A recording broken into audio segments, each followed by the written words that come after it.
into RBLR, the home of Tampa Bay's Reveler Sports. Hello, all you RBLR sports listeners. This is James Knowles coming to you today with the RBLR Rowdies podcast. In particular, I am here this week with our producer, Eureka Wheeler. And Eureka, please tell me, like we do every week, how are you feeling? How was this past weekend for you? And, you know, the general outlook for the rest of the week. Again, amazed and happy to be here, of course. Always happy to be a little sub here. But it was another phenomenal weekend at Owl Lang. It was this was the dogfight we kind of thought we were going to have. And then it all sets up, maybe not the rematch that we all thought we were going to get this postseason, but it's a rematch that I think we are excited for as we have made the Eastern Conference Finals. James, I can only imagine how stoked you were, my man. We had a good time at the game. So how are you doing? Yeah, we did have a good time at the game, as you said. I thought that it was awesome to be out there. I've had my family come out the last two, and yeah, I'm doing very well after, this game and the one that we've got coming up here. It's going to be super interesting to see how it plays out, to say the least. I saw a couple of Birmingham Legion fans in the stands on Saturday night, so, I'm glad that they were able to come to this game, but, it's also unfortunate for them that they had to see their team walk home from the playoffs empty-handed. Of course, for us, that is all to our benefit. We had a win this past weekend in front of, 5,949 people. That is pretty amazing. Yeah, boy. And yeah, we, like you said, have set ourselves up for another Eastern Conference final the second year in a row. We're going to get into all of that really quickly. I just want to say, please, if you would, follow RBLR Sports on Instagram, Twitter, and Facebook. You can also like and subscribe to our podcast on all major podcast platforms. We do everything here for the benefit of the listeners, so please spread the word by doing those, and then you can help us out as well. Let's get into this game, though. It was a much tighter game than the one we had against Tulsa, and there is plenty to go over even from the beginning. Yeah. Our starting lineup was pretty similar to what we've seen in most of the games prior. So Evan Loro, Jordan Scarlett, Forrest Lasso, Aaron Guillen. I've said those four names, I think, just about every week. Maybe there was one that Connor Antley slipped in the back there, but yeah, it's pretty much the same guys. And then Connor Antley, Lewis Hilton, Lawrence White, Leo Fernandez were the midfield. Jan Ekra sitting in that kind of in-between role where he's attacking at times, but he's also in a defensive position in the midfield at times. And then up front, this is where the real wrinkle actually started for the rest of the game. Yeah. So Sebastian Guenzati was partnered up top with Juan Tejada because Steven Dos Santos was out with a personal issue. This is not something that we knew about ahead of time, but when we got into the game, I think everybody was scratching their heads there, Yeah, actually, a couple guys had seen us or seen me walking around, and we're kind of like, "Hey, what's up with Dos Santos?" And I'm like, "What do you mean?" I hadn't seen the 11 yet, and as soon as I saw that, I'm like, did we know about this? And now I'm asking around, I'm texting people, and finding some of the other guys like Dan from Unsubs and a couple other guys, and I'm like, did we hear about this? And we did not know. It was a surprise to a lot of us walking right into the stadium. So that was something that, like you said, nobody was really expecting, but the Rowdies were able to come away with the win in the end. Very good, performance for the rest of the boys out there. And obviously it shows that we have, the resilience on this team to get past, one player being out, or sometimes over the course of the season, a couple players being out. Steven Dos Santos was unfortunately out for a large portion of the season earlier because of an issue after a pretty bad challenge in a game way early on. So, we have unfortunately had the chance to play without him and see how that will go. I think that this one was a little iffy, and I would obviously prefer he be back for the next game. We're not entirely sure whether he will be or won't be at this stage, but hopefully we'll get some more information in the pregame press conference later in the week. Yeah. To move on. I was going to say, before you move on, James, at that moment, there was kind of I don't know if panic is the word, but I think it's when something like that happens that's unexpected, right?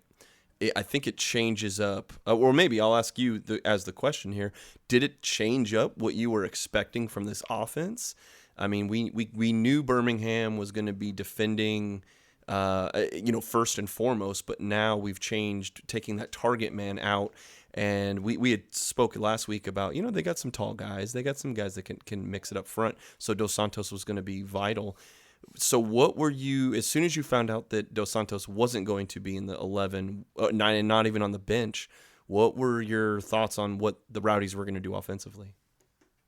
Well, obviously they play a certain way with Steven Dos Santos out there that takes advantage of the player that he is. He is a hulking body out there, and when we play him the ball, he's very good at holding it up with his back to net, to the opposing team's net. So, usually he will have a defender on his back, and he has the ball at his feet, and it's his job to hold that defender away from the ball, keep possession, and then find somebody who's making a run because that defender is on his back and hopefully opened up some space.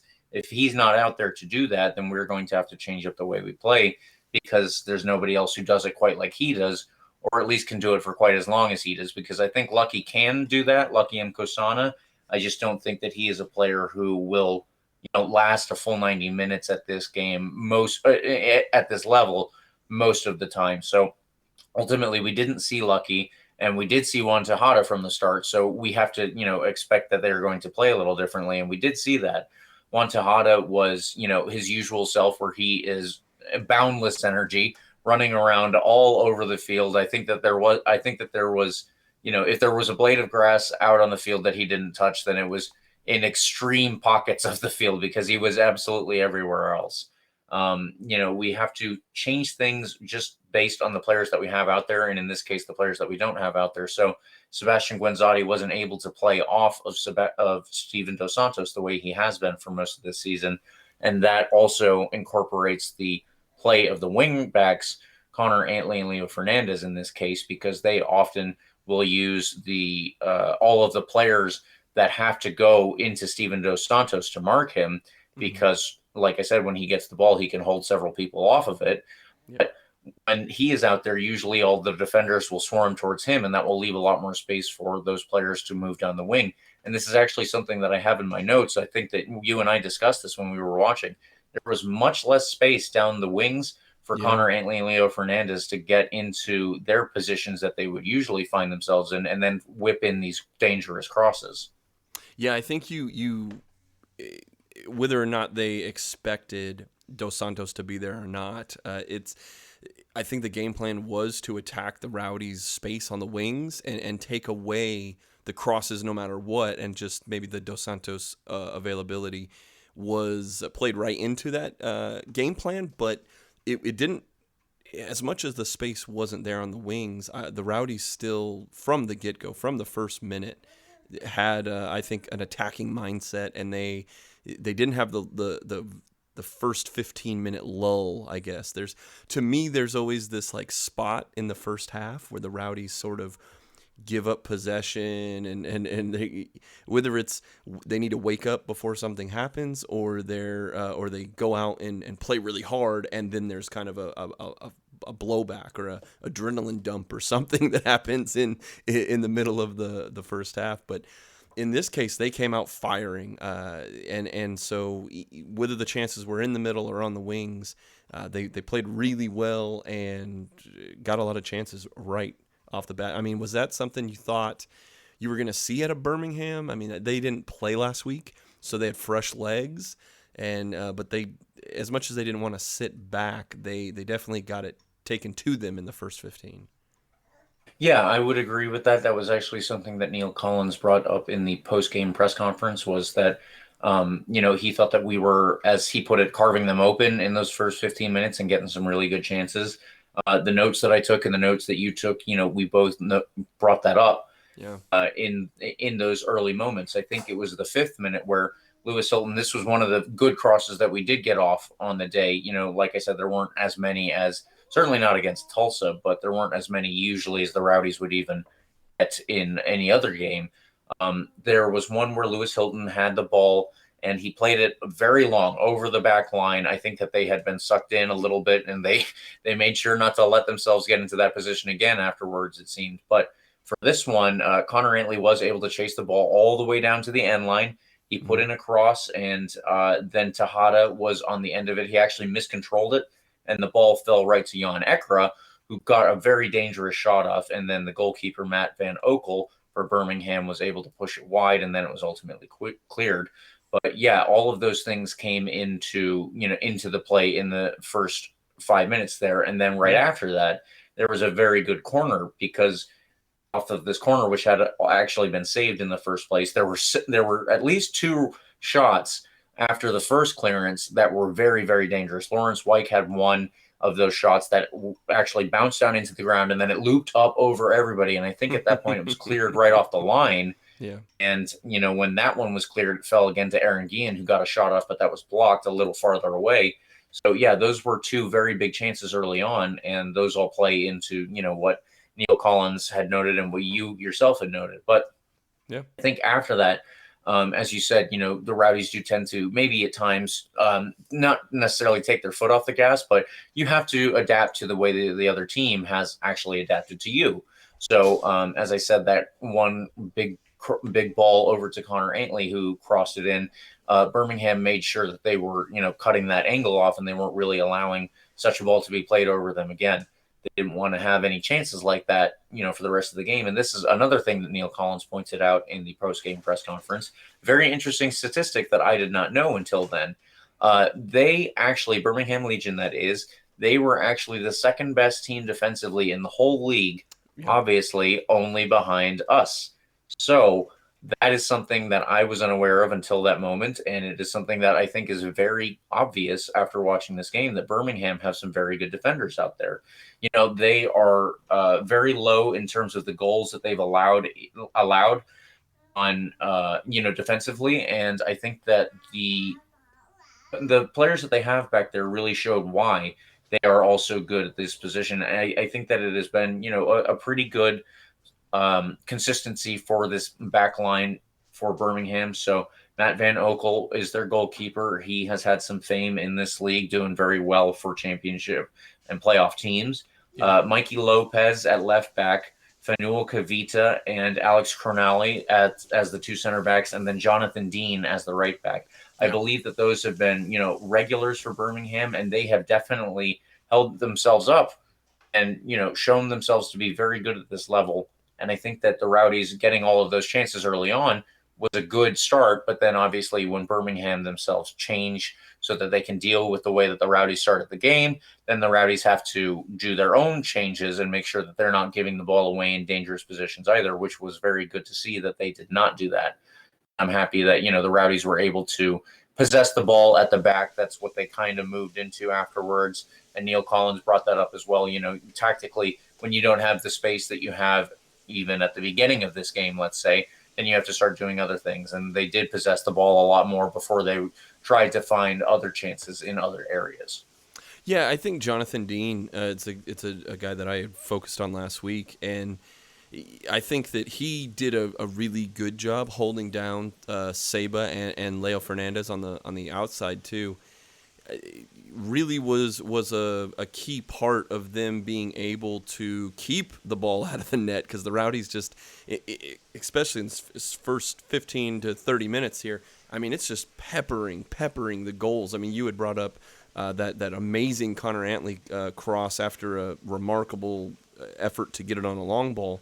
And we were seeing the first touch being just a bit slippery, and Birmingham's defense, I wouldn't say, I mean, I don't want to call it panicked, but they were, or even desperate. I don't want to say that, but they were locked in, and they knew they needed to create a lot of movement and mark guys immediately, because when Tejada couldn't get it in the box, when they were peppering that goal, and they were literally like tripping over. The Rowdies were tripping over each other trying to get the ball because they had just so many opportunities for quality chances, but the kind of spacing in the box wasn't so well spaced out. It would kind of bunch together on top of having Birmingham just being so active and chaotic inside of the box defensively.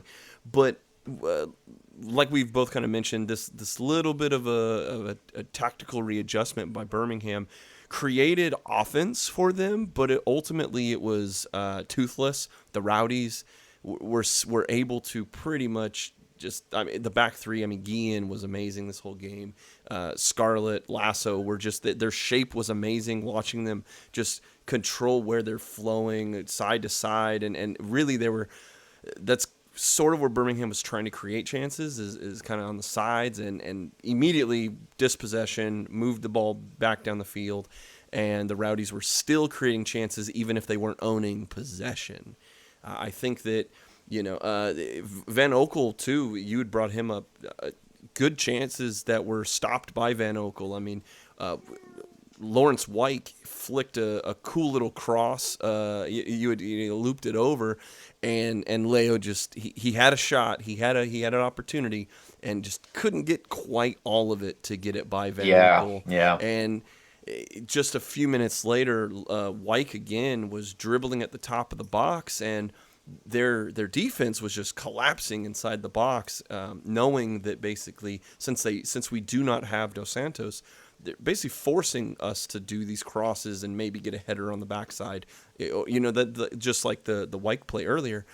But Wyke, I think we're both yelling at Lawrence Wyke, who's dribbling at the top of the box, and we're just like, shoot it, just send it, like just fire it, buddy. We need that Wyke strike. And he just getting little cute little passes here and there that ultimately, these were the kind of chances we were creating. Just when we would get this amazing opportunity, the first touch would be a little sloppy, or we would fire it right at Van Okel, or ultimately a cross wouldn't be connected off of a corner or something like that. But it definitely wasn't discouraging, though. I felt that going through most of this half that, like, we, again, just like the previous game against Tulsa, we were creating chances. We were owning most of the possession. We were the ones dictating the pace of the game, and I think we had earned a goal that never materialized. How did you feel going into the back end of the first half? Yeah, I kind of feel a lot of the ways that you had just described, feeling, the Rowdies obviously were doing better overall. I think that defensively we were shutting them out a lot more than they were shutting us out, but it was definitely the case that the chances that we were getting, a lot of them were either, these half chances where we're in a good position and then somebody ultimately flubs their lines and they don't really connect with the ball, or it's something where Van Okel for a couple of times did make a very good save. And that does kind of wear on you.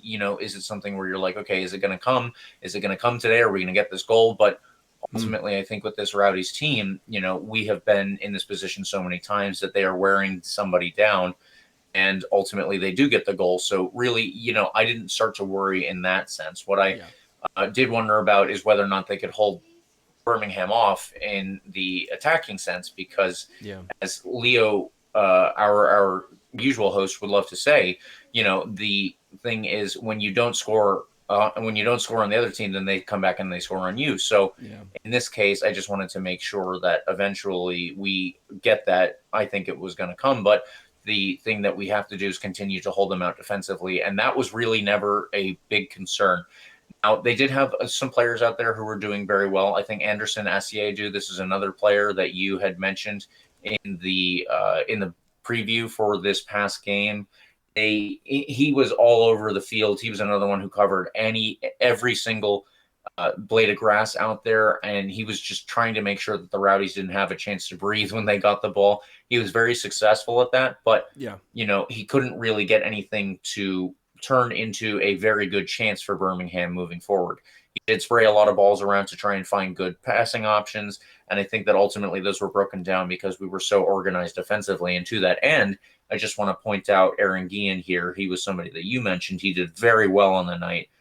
His defensive statistics, in addition to his attacking statistics, are both very good. So he was out there the full 90 minutes, obviously. He had an 86% passing success rate, so that's obviously very good.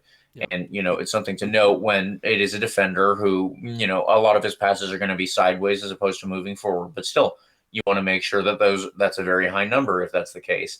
If you look at him defensively, he had 9 duels won, and that's, a very impressive statistic on its own.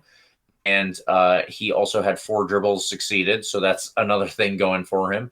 If you go back again to the defensive side, then he also had 9 recoveries. So everything on there, I think that, it kind of typifies that the way that the Rowdies were able to both, get some good things going forward, even if it didn't turn into anything. But Ekra Guillen's statistics also cover the defensive side, where he is looking very good from start to finish and really doesn't give anything to the other team. And that is how the Rowdies win these games, is they make sure, they don't give up any stupid goals. They don't give anything away to a team, and whether it's Birmingham or hopefully Louisville City or somebody else after that. But I just was very impressed with the way that, on the defensive side, everybody was on the top of their game, and they were just making sure that they were going to give the attacking players every chance to get the goal that they ultimately did get, and not put themselves in a position that they were fighting for that and they were, under any extra pressure.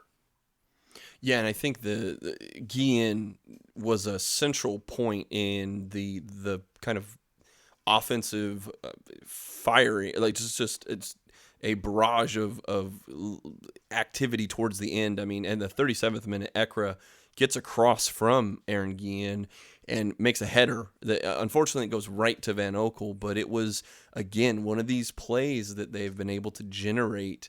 And then just a minute later, Connor Antley's in the midfield. He goes, passes it into Tejada, who just gets annihilated on the play. But the ball continues on to Jan Ekra. Ekra is able to dribble with 2 guys marked on him. He passes wide to the right to I believe it's Sebastian Guinzotti. So Seba's got it, and he fires this low cross back across to Ekra. And if Ekra wasn't there, we had, I believe, Leo Fernandez out wide that was ready to get it if it passed through by Ekra. And Jan was able to deflect, was able to kick it towards goal. It was deflected by a defender at the very last minute, and that earned a huge corner that got the crowd. I mean, the 5,900 people inside of Ao Lang, which it definitely sounded like a lot more people. I mean, the mob again, yes, the mob in Skyway was just like killing it again. And we are in this 38th minute. I mean, we have kind of come to this crescendo of just like chances and chances and chances.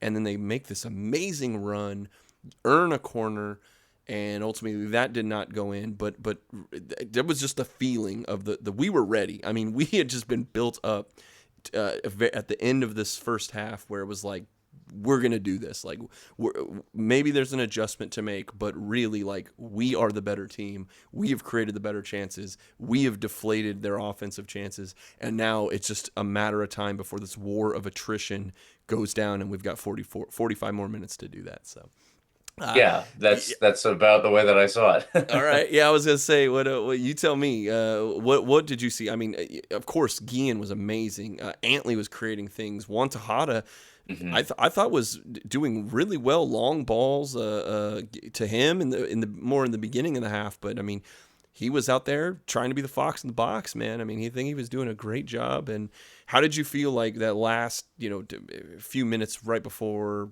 the first half? Well, I think that all the things that we've said, that's kind of the way that it went. It was a lot of limiting Birmingham and then getting our own chances that are, sometimes these half chances, sometimes just good saves. But it's mostly, it's nothing that's too rattling for the goalkeeper either. Yeah. It's none of these really, really good chances that I think that we're used to seeing when we're getting a lot more crosses off. So yeah. I think that it was encouraging, but I think that, it was something that the Rowdies were just making sure that they were on the top of their game defensively. Organization is key. Organization is key, and then you build up and you see what you can get out of it. And if nothing works, then you come back and you try again. And that's about the way that it went into the half. I think that that's also the way that they started the second half.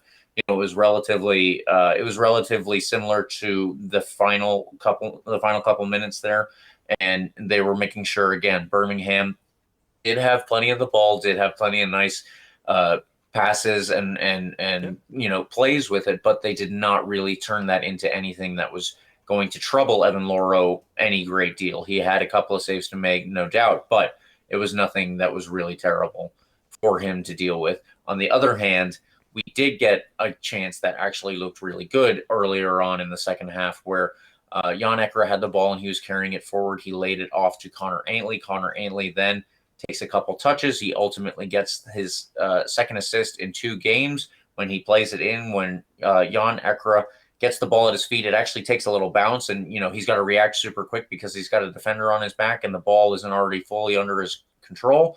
So he just shoots it immediately, and he puts it at the far post into the side net. There's no way a goalkeeper is going to get that. So, no, sir. When he came on the post-game press conference himself, people asked him, how was the goal? How did you react to that kind of thing?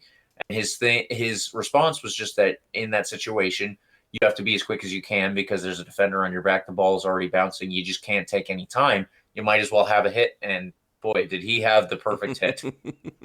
I mean, it was a really good give and go. I mean, it ended up being this way. Wyke finding Ekra. Well, to create that chance, Wyke got it in transition and found Jan Ekra in the middle of the pitch with room ahead of him. And so then Antley gets to the side.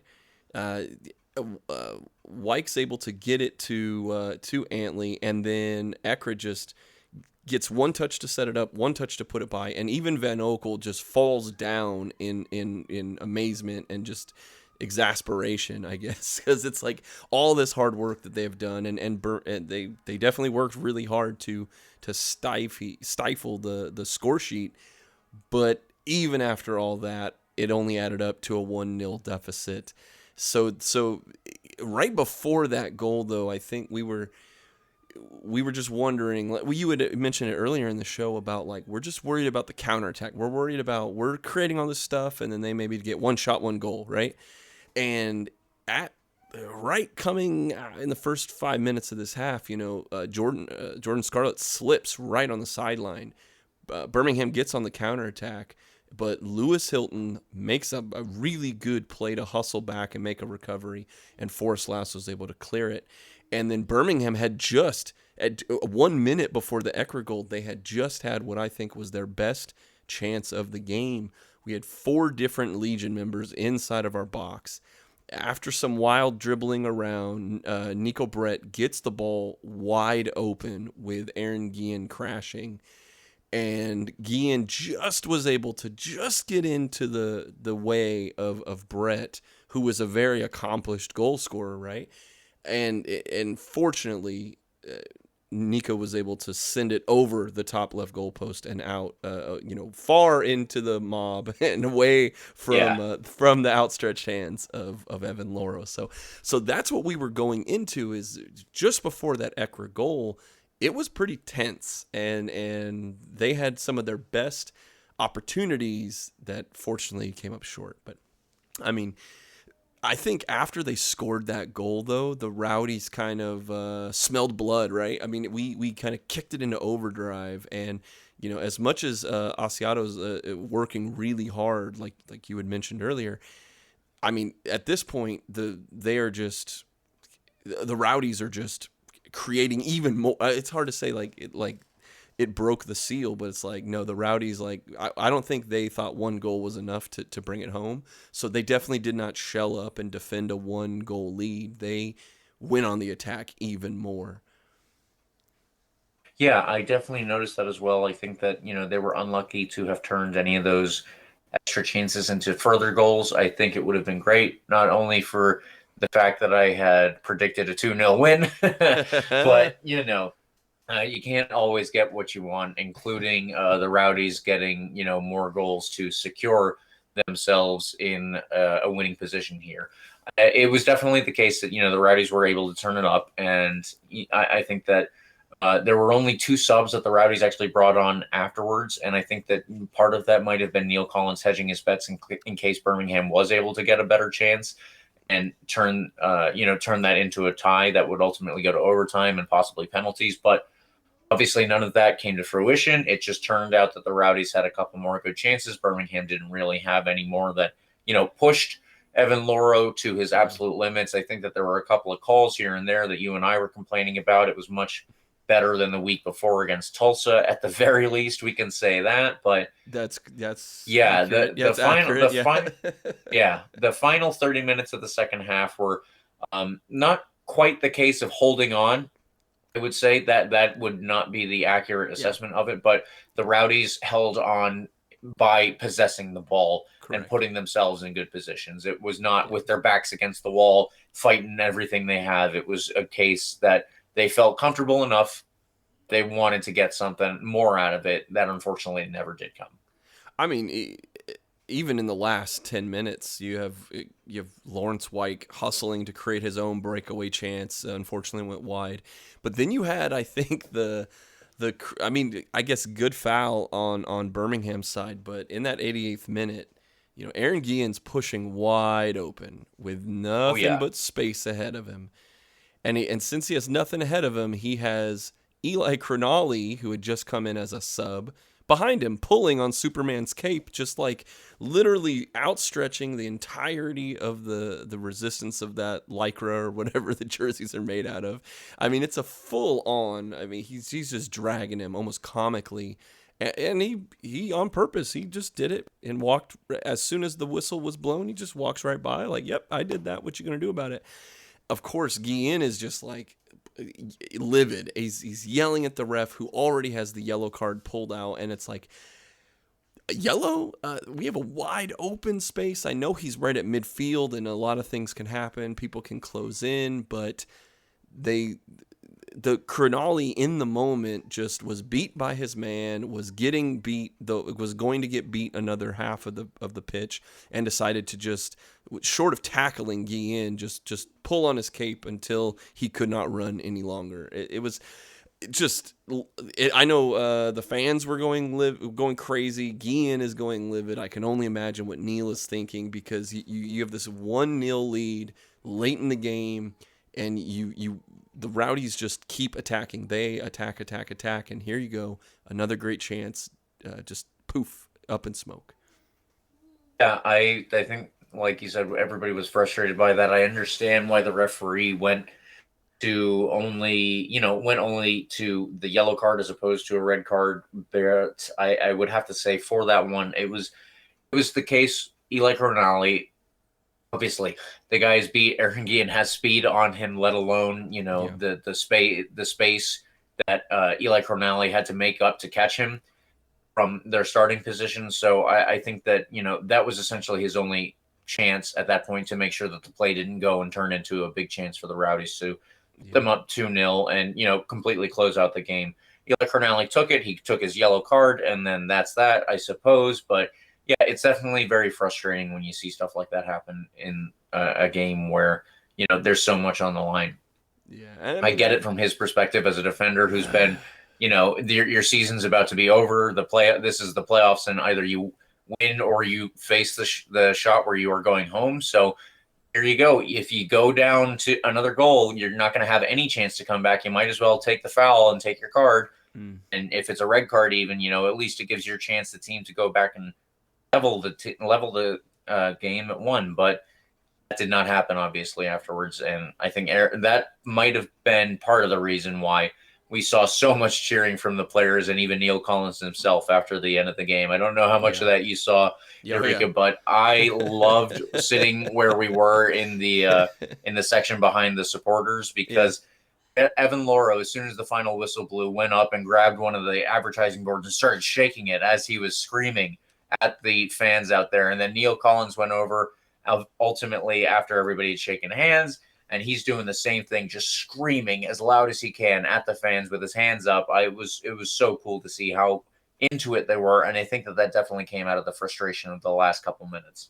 Yeah, I tried to get out of the press box area just to kind of get down and get a little better video, for the gram, right? And it's just like, because I missed the immediate Evan Loro, this pouring of excitement right in front of the mob, and it was, but I was able to catch Neil with his fist pump. I mean, fist pump Neil is just the best. Yes. I mean, gotta love it, man, and to know what this means, to know what they had to earn, and they did it, and because Birmingham played as much as, Crinaldi did that thing. Overall, I was very impressed with Birmingham. I thought as much as we both said, 2-0, 2-1, I think we thought it was going to be a tough, earned 2-1, 2-0. They were not going to go out without a fight. And I think J.J. Williams, did a phenomenal job in the stead of Junior Fleming's not being able to play today. I thought that Arvo in the middle played a really, really good game, considering that Neko Brett was basically neutralized up front. We already talked about Asiadu playing phenomenal box to box, creating chances and playing well defensively. The stats kind of beat him up, but he's going against.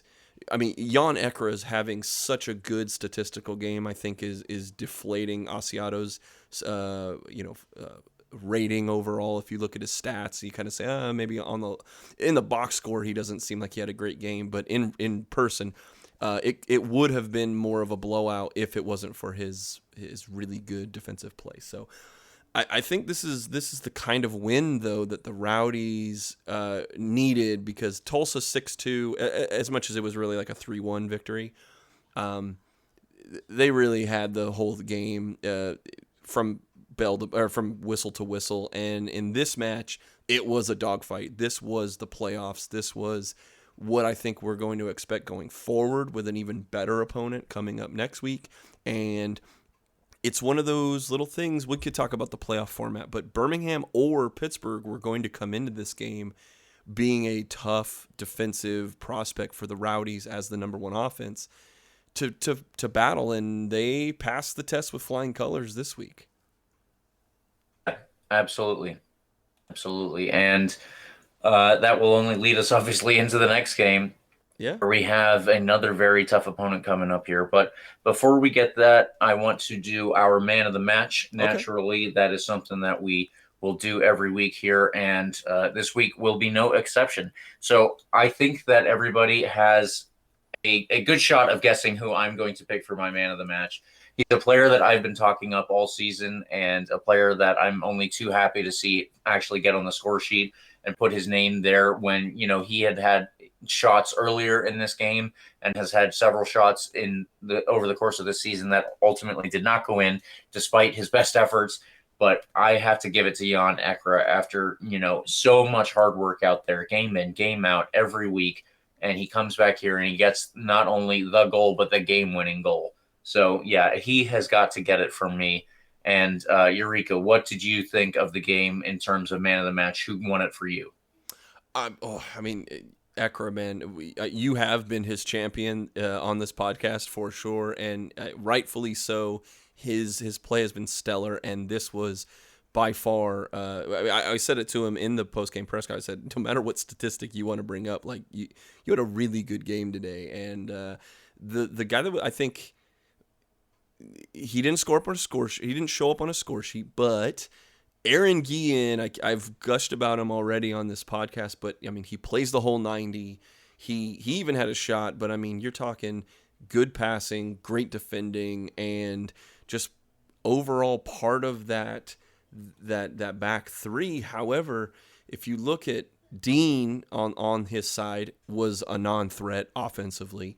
Kasim had a very bad statistical game, and a lot of that is because he might have got by Leo Fernandez a time or two, but he was not getting by Ekra Guillen.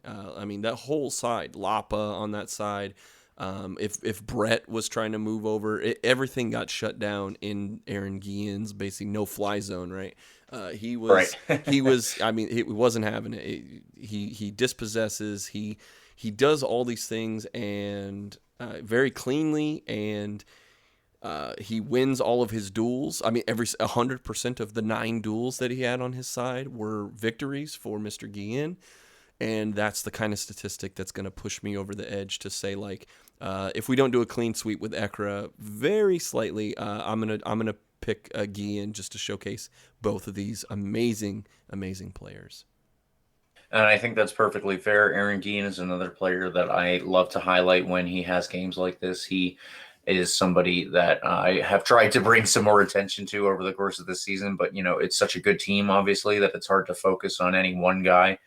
And I'm glad that Ekra Guillen has, something on his side in terms of, like you said, not getting on the score sheet, but his statistics for the rest of the game were absolutely brilliant. And that will be the case no matter how many times I try to get through the word statistics and fail to do so. It's a tough one, yeah.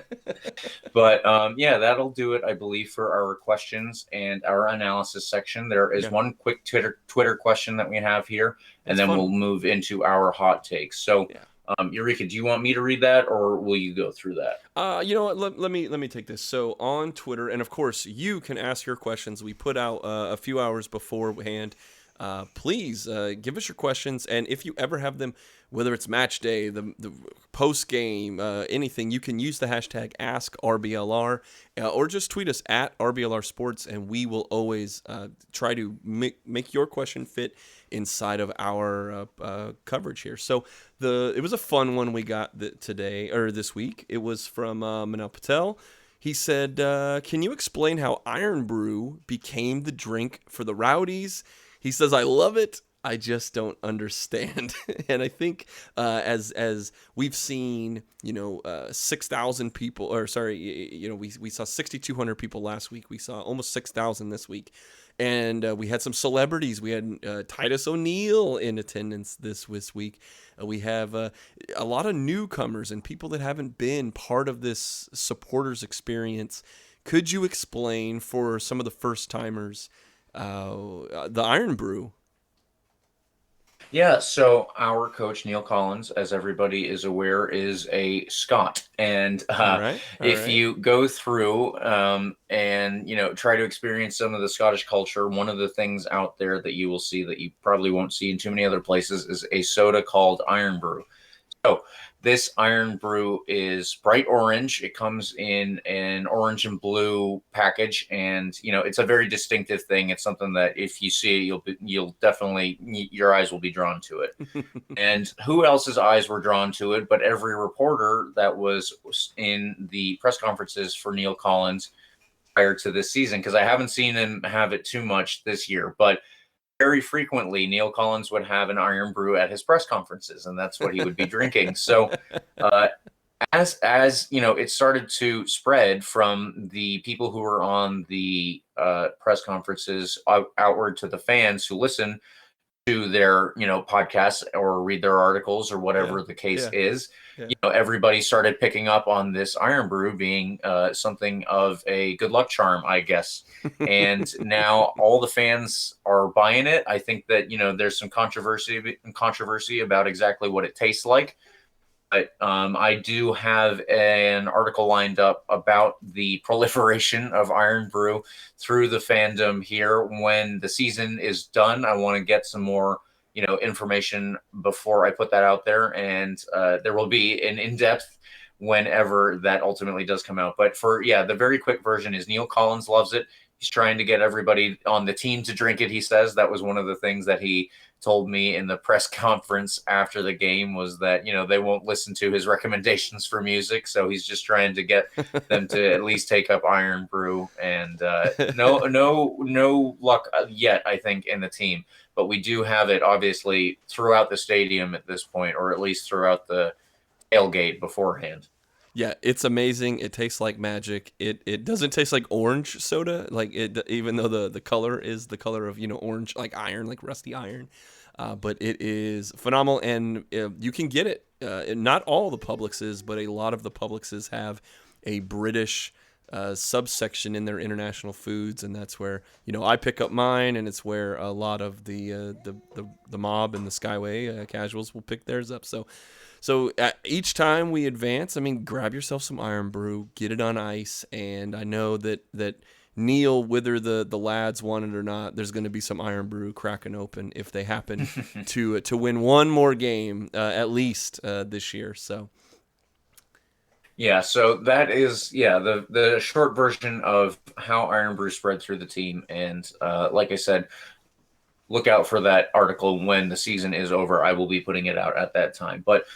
For the meantime, we do need to do our hot takes here, so I will get them started, and then I'll let Eureka go through his. And I just wanted to say, based on this performance, it does seem to me, although we did win and we did have a pretty good game that I would point to, good defensively, pretty good attacking wise, I still think that this team seems a little reliant on Duba.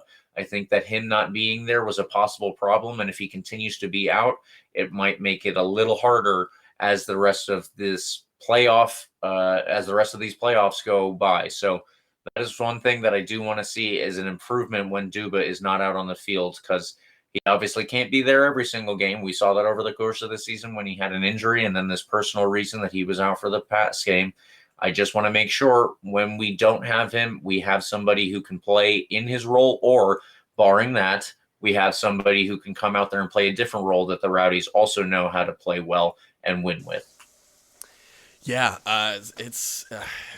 that's almost a sobering take, because it's the truth. It really is that they might have caught Birmingham off guard, but I wonder if what role Dos Santos will have. Hopefully, he just comes back and he's fine.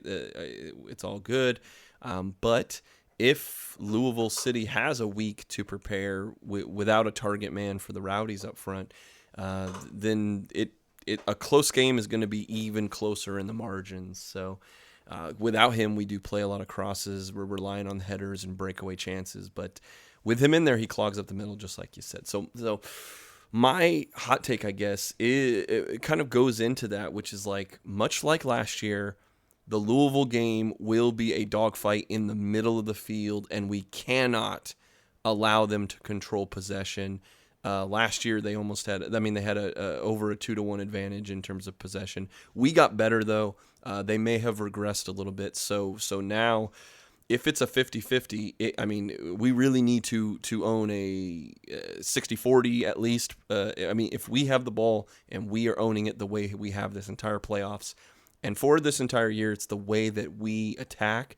If we play that game and we can attack, we have a chance. Otherwise, those margins are going to get just a bit even closer. So that's my hot take, is that, like, if we try to play the out to the sides and things like that, and we do not control the middle of the pitch, it will be a uphill battle for the Rowdies. And I think that there's a lot to bear that out, especially when you look at the way that Louisville has played and whom they have out there. We're going to get into that right now, though, so that we can build upon exactly what you just said. There is this Saturday a game. The playoffs will continue, of course, and it is actually the Eastern Conference Final here. As we said, the Rowdies have made that for the second season in a row, and for the second season in a row, it will be against Louisville City. We are at home this time as opposed to away in Louisville, and the game will be at 7:30. So everybody, please, they keep saying it on Twitter, we are trying to pack Al Lang, and everybody should be out there making sure that we are giving this team all the extra boosts that a raucous crowd can give them. That is what we are looking to do, though, against Louisville, because Louisville beat Charlotte this past weekend. They also had a 1-0 win. It was actually a very late penalty. If you have not seen the highlights for it, Jonathan Gomez, a young left back for Louisville, he was going down the wing and he actually cut it back. Defender for Charlotte, Joel Johnson, he fell and the ball, it went into his arm as much as, his arm fell to the ball, but it doesn't really matter when you gain possession of it in a position like that. And so Louisville was awarded a penalty for the handball that was given against him. They put that away, I believe, in the 89th minute, and thusly did they get here. They finished the season top of their division. They were fighting with Birmingham all along the way for that spot. Birmingham had it for maybe a little bit over a month towards the end of the season, but the very last week, Louisville retook top spot, and Birmingham obviously finished second, to the point where we played them this past weekend. There are tactics and players to consider, and I'm going to go over a couple of the players here, because their lineup in the last, I think it is 4 games, has been just about the same from front to back. And, it's pretty easy to at least say, which players are going to be out there. Maybe not exactly what the tactics are going to be, because those will change from game to game. But it has generally been a 4-3-3. Chris Hubbard is their goalkeeper. At right back, Oscar Jimenez. At left back, Jonathan Gomez, like I just said. Sean Toch and Wesley Sharpie have been the two center backs. Wesley Sharpie is a good player to note because he is a USF grad. He is actually from, I believe, the Tarpon Springs area and played his whole college career for USF Go Bulls until he moved into the USL Championship level. Their midfield is made up of Corbin Bone, Kyle McCabe, and Paolo Del Piccolo. So Paolo Del Piccolo has been in this league for a very long time. He has made, I think, around 150 appearances for Louisville City. So, good for him. He's definitely an established player and someone who is very good. You have to be good at this level to have maintained your position at Louisville City for that long. And he obviously has proven to every coach along the way that he's capable of it. Up top, they have started with Brian Ownby on the right wing, Jorge Gonzalez on the left wing, and Cameron Lancaster, the goal scorer for the last game, in the middle. And that is likely what we're going to be looking at here. If there are any changes, obviously that will come day of, and we will know at that time. But that is what we will be expecting. So the tactics here, I believe that, Eureka, you had looked into some of the Louisville games to give us, what you expect from them moving into this upcoming weekend. Yeah, I think this is a battle of two good offenses. This is two teams that both rely on possession. They both rely on attacking, especially in transition. And Lancaster is one of those guys who Miami FC was able to stifle him a couple of weeks ago. He couldn't make really good passes in the attacking half, and he does tend to get dispossessed. So if not the back three, I think it's a good chance for Jan for as pushing up forward that he likes to do, but also making those really good plays in the middle. So I think that Lancaster's definitely who they want to score through, and why not? He's a guy with some former Tottenham experience, right? He's their penalty. He's like their go-to golden boot, right? So when we're looking at two teams that both rely on possession, both rely on attacking, what's the difference? And for me, it will be the Dos Santos, will he or won't he, and if he does, how much play. So that's first. But outside of that, it's our midfield versus theirs. This was my hot take, but this is really Lawrence Wyke and Jan Ekra's time to shine again. Corbin Bone, for sure, as a center midfielder, he makes accurate passes. He creates chances. And defensively, he's accurate with his tackles. However, he can give up fouls, and he does give you a little bit of an opportunity. He was 50-50 with duels against Charlotte. So in a big game that was tightly contested until the 89th minute, he was able to give up a few chances to Charlotte on the offense. Brian Ownby, though, man, his passing stats might be low, but that's because he's always firing, especially in transition. He's a guy you have to mark on that wing because when he makes great passes, they create even better chances. He can cross accurately from the wing. He conversely works very hard on defense. He blocks shots. He's a pest and is a foul magnet. I mean, he had 4 fouls that were committed against him just because of his play. He similarly to like that Lawrence Wyke or Hilton role where these guys just have motors for days. I think that Leo Fernandez was a point of emphasis for Birmingham. I think he was who they wanted to attack on the wing. And I believe that Ownby and Louisville City might actually do that again. If the fight is going to be at the wings, if the Rowdies want to bring it there, in transition, Ownby's going to get a lot of opportunity to duel with Fernandez and then ultimately Guillen on that side. So the last guy I'll bring up is someone that you brought up, was Jonathan Gomez. As a left back, he actually can create a lot through passing long, and that might be, if we're pressed up so much, it's a way that we can give up a weakness against those the back three with long passes that create more chances. But Gomez, even on defense, you had brought him up. He makes recoveries and he hangs with attackers and draws fouls pretty regularly. So there's going to be a lot of one-on-one matchups in this that we've been waiting for someone that was at our level, and this is it. This is who we were if you chalked it up, right, this was going to be who we were probably going to face in the Eastern Final, and it's finally here. One thing we do a little differently that they do not is we create a lot of attack through Evan Loro passing. And to be honest, I don't think we've really brought this up a lot. I mean, we've brought out that he does kind of play a little bit as a sweeper sometimes, but his passing might be one of those things on the margins, right? We were talking about if all these one-on-one matchups are stalemates, if Loro is the difference, that he can create some offense through like route one passing or just being able to see an opening and get it to maybe a Tejada streaking down a wing or something like that. It's a marked difference on how these teams attack. We definitely use Loro in the attack, and they are content to have their keeper just kind of sit there. So that's what I have seen looking at box scores, looking at highlights, watching games and things over the weekend. That's kind of what I see. It's a tough one. And it's really going to come down to execution, guys. Yeah, it will definitely be a tough game one way or another. And one thing that I do want to bring up about Jonathan Gomez really quickly, he is an FC Dallas Academy product. If anybody follows MLS, FC Dallas has a very, very good academy, probably the best in American soccer.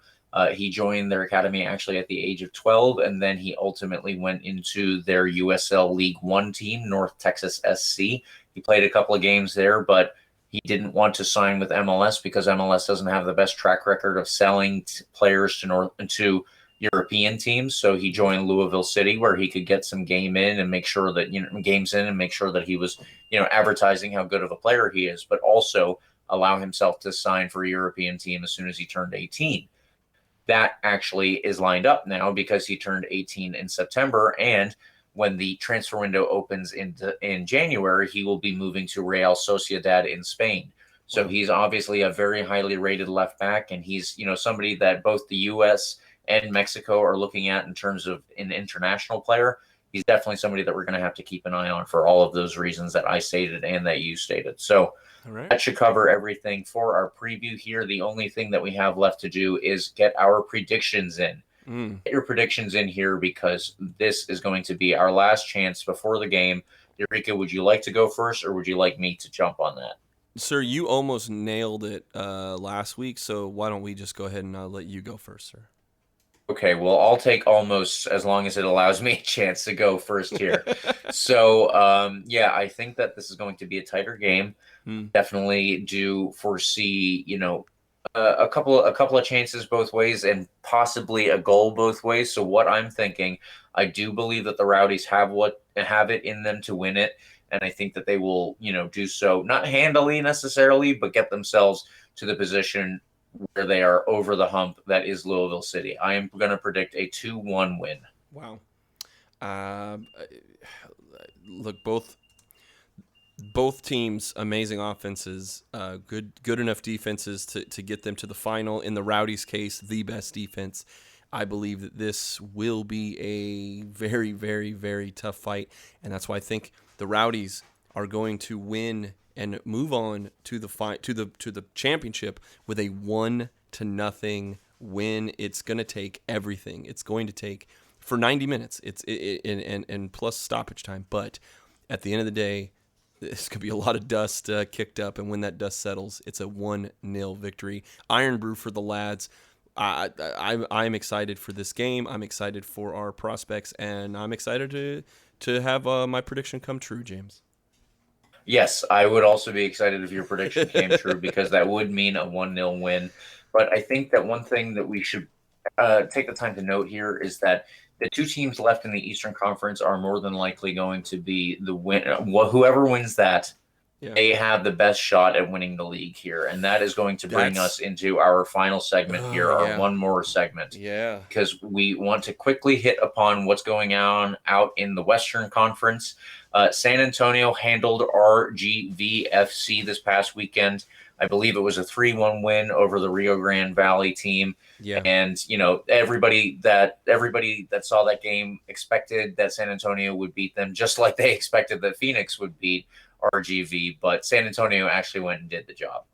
If you look at the other game that happened, the two teams from California, Orange County, beat Oakland on penalties. It was 0-0 going up into that. Oakland doing very well in the last couple months of this season. I can't believe from, where they started, how far they went. And Orange County definitely, they were pushed to the brink there, but it got 2 penalties and they were able to win out. I think, though, that does probably give San Antonio the best chance to win out in the West. Orange County getting by Oakland, barely squeaking by them, essentially. That probably means San Antonio has the best chance here based on their comparative records and definitely as well the players that each team has available to them. However, San Antonio are not, and Orange County, I should say, in case they do get by, neither of those teams really looks like they could hold a candle to either the Tampa Bay Rowdies or Louisville City. Neither San Antonio nor Orange County won their divisions like both Louisville and Tampa Bay Rowdies did. I think all of this leads to the East winning this league, but it's going to come down to who wins the Eastern Conference first, obviously, and that is what you and I are focusing on before we think about anything else that goes on in the West. Yeah. A couple other points. Go ahead. Yeah, I mean, that's why I think both of us have like a very tight 1-goal decision. Really both of these teams, I think, not they're overlooking it, but they know that this is the biggest hurdle on paper, at least. Although these Western teams, they score a lot. I mean, it's almost score, play defense, later. But yeah. If you had to pick someone, who would you pick, San Antonio or OC here? I would probably pick San Antonio, and I would say that they have like I said, the best chance to go to the league championship. But are they going to turn that into the actual? They are the winners. They have won everything that there is. I can't see that happening, but yeah. I guess stranger things have certainly happened. All right. That will cover that portion. The one thing that we do have really quickly to cover as well are the records that are still available to us. Right now, the Rowdies sit on 16 shutouts after this past weekend. Obviously have a couple more playoff games, which would be a great time to bump that up. Let's go. I would love to see 18 shutouts on the whole season. Yes, that would probably be the best thing for us and the best thing for our defenders out there. Yes. And, it would mean a couple of good things for the team overall, obviously. The other thing that I want to point to for records is that Sebastian Guenzati is currently on 22 goals on the season so far. That is 58 for the Rowdies overall in his career. And I think that, again, this is a great time for him to up those numbers. I'm not sure how well he can catch Haji Berry, who is currently leading the race for the Golden Boot in this league this season, but he does have the chance if the Rowdies get 2 games as opposed to just 1. I would love to see him do that. Maybe he can go and beat Yuri Hristov's record for the Rowdies overall as well. Yeah, well, that would definitely get the Owl Lang faithful on their feet and screaming. And that's my last thing that I'll say is that you listening, you can share your excitement, bring someone new, pack Owl Lang, let them know you can be part of this excitement. You can yell and cheer and scream and bang thunder sticks and wave flags and light smoke and sing songs. You can be part of that action too. So get your butt to Owl Lang. Get your friends. Get people that may have never even been to the Rowdies. Get them in here. We need to pack this. We need to have over 7,000 people to take care, because Louisville's going to have their own little supporter section. There will be traveling fans from Louisville. This is a team that travels extremely well, and they have just as much of a fervent fan base as anybody else in the USL Championship. But we're not here to talk about that noise. We're here to talk about that the mob and the Skyway Casuals and everyone else that goes into Owl Lang, we will be the loudest. We will cheer on our boys, and we will earn the Iron Brew. And it's like I said, a game of inches and all these things on the margins. The Owl Lang crowd, that experience, that excitement, that electricity is the number one thing. The Neil talks about it all the time. The team feeds off of this. You can be part of that, and that's my last thing: is get your butt to Owl Lang. Let's do this, boys. I think that is a great thing to end the podcast on, so we are going to go from there and just say thank you, listeners, for tuning in. Please, if you can, follow RBLR Sports. You can do that on Instagram, and on Twitter, and on Facebook. You can also follow me if you'd like on Twitter. I am at RBLRJamesK. Eureka, where can they follow you? Yeah, I'm on Twitter and Instagram at Eureka, Yurika, RBLR. So, yeah, please do that. You can also ask us questions. As Eureka said earlier, you can use the hashtag AskRBLR. So please like and subscribe to our podcast as well on Spotify, on the iHeartRadio app, on Apple and Google Podcasts, as well as YouTube and all other major podcast platforms. And one more time, I'm going to say it. Pack Al Lane. Come on, you Rowdies.